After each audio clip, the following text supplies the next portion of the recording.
Here's the third speech from a treasury of the world's greatest speeches.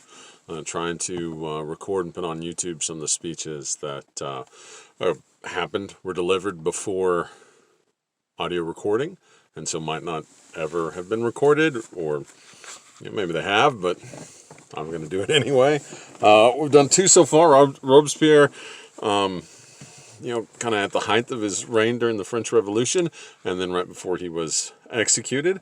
This time I'm going to do another right before execution speech from John Brown at his trial.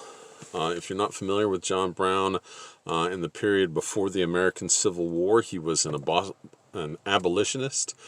He participated in some of the violence that happened in Kansas to try and secure it as a anti-slavery or slave-free state, and wound up going back east and attacking a U.S. Army armory.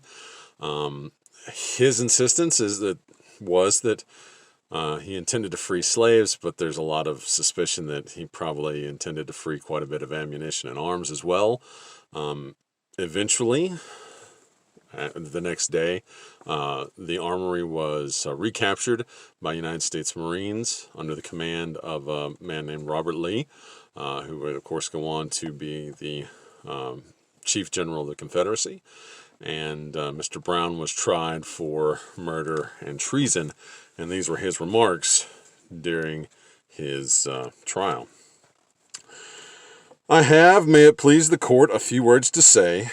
In the first place, I deny everything but what I have all along admitted, the design on my part to free the slaves.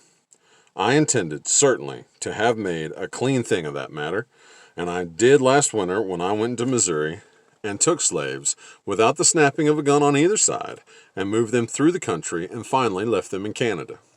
I designed to have done the same thing again on a larger scale. That was all I intended. I never did intend to murder, or treason, or the destruction of property, or to excite or incite slaves to rebellion, or to make insurrection. I have another objection, and that is, it is unjust that I should suffer such a penalty. Had I interfered in this manner, which I admit has been fairly proved, for I admire the truthfulness and candor of the greater portion of the witnesses who have testified in this case, had I so interfered in behalf of the rich, the powerful, the intelligent, the so-called great, or in behalf of any of their friends, either father, mother, brother, sister, wife, or children, or any of that class, and suffered and sacrificed what I have in this interference, would have been all right, and every man in this court would have deemed it an act worthy of reward rather than punishment. The court acknowledges, as I suppose, the validity of the law of God. I see a book kissed here which I suppose to be the Bible, or at least the New Testament. That teaches me that all things whatsoever I would that men should do to me, I should do even so to them. It teaches me further to remember them that are in bonds as bound with them. I endeavored to act up to that instruction. I say I am yet too young to understand that God is any respecter of persons. I believe that to have interfered as I have done, as I have always freely admitted I have done, in behalf of his despised poor was not wrong but right. Now, if it is deemed necessary that I should forfeit my life for the furtherance of the ends of justice, and mingle my blood further with the blood of my children, and with the blood of millions in this slave country whose rights are disregarded by wicked, cruel, and unjust enactments, I submit, so let it be done. Let me say one word further. I feel entirely satisfied with the treatment I have received on my trial. Considering all the circumstances, it has been more generous than I expected. But I feel no consciousness of guilt. I have stated from the first that was my intention and was not. I never had any design against the life of any person, nor any disposition to commit treason, or excite slaves to rebel, or make any general insurrection. I never encouraged any man to do so, but always discouraged any idea of that kind. Let me say also a word in regard to the statements made by some of those connected with me. I hear it has been stated by some of them that I have induced them to join me, but the contrary is true. I do not say this to injure them, but as regretting their weakness. There is not one of them but joined me of his own accord, and the greater part of them at their own expense. A number of them I never saw and never had a word of conversation with till the day they came to me, and that was for the purpose I have stated. Now I have done. And then it kind of has a note at the end about the aftermath of John Brown's taking of the armory.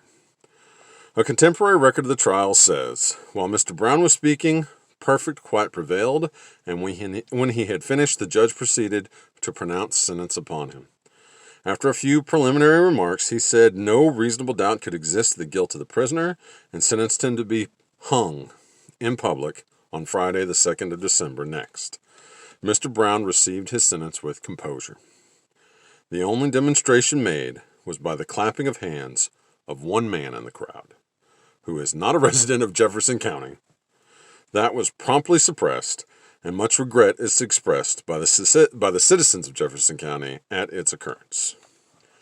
It goes on. From prison, Brown wrote his wife he was sure he could recover all the lost capital occasioned by the disaster at Harper's Ferry by only hanging a few minutes by the neck. And I feel quite determined to make the utmost possible out of a defeat. He refused to even consider a plan of escape which his friends in the North had been hatching. He repeatedly explained that his death would be worth infinitely more to the cause than his continued life. The ambitious and erratic Governor Wise of Virginia unwittingly cooperated. Instead of demeaning Brown by clamping him in a prison for the criminally insane, he magnified both Brown's character and the character of his conspiracy and hurried him toward martyrdom. Permitted extraordinary freedom to carry on correspondence in the intervening time, Brown had another month for establishing his own stature. Meanwhile, in the North, Emerson and Wendell Phillips gave glowing speeches in Brown's behalf. 3 months later, Lincoln gave an address at the Cooper Union, which led directly to his nomination for presidency to the Republican Party. He was emphatic in disassociating himself and the Republicans from any sympathy for Brown's act. The affair in its philosophy, this is a quote from Lincoln, the affair in its philosophy corresponds with the many attempts related in history at the assassination of kings and emperors. An enthusiast broods over the oppression of a people till he fancies himself commissioned by heaven itself to liberate them. He ventures the attempt which ends in little more than his own execution. However, Lincoln's words could not erase the effect of the Brown affair on the minds of the North and the South, nor did they prevent the latter from linking John Brown's name with Lincoln's in American legend. And so, of course, you know what happens in American history in the intervening years. And so that is the speech from John Brown at his trial after being convicted of murder and treason. We'll be back again with another speech from history. Thanks. Bye.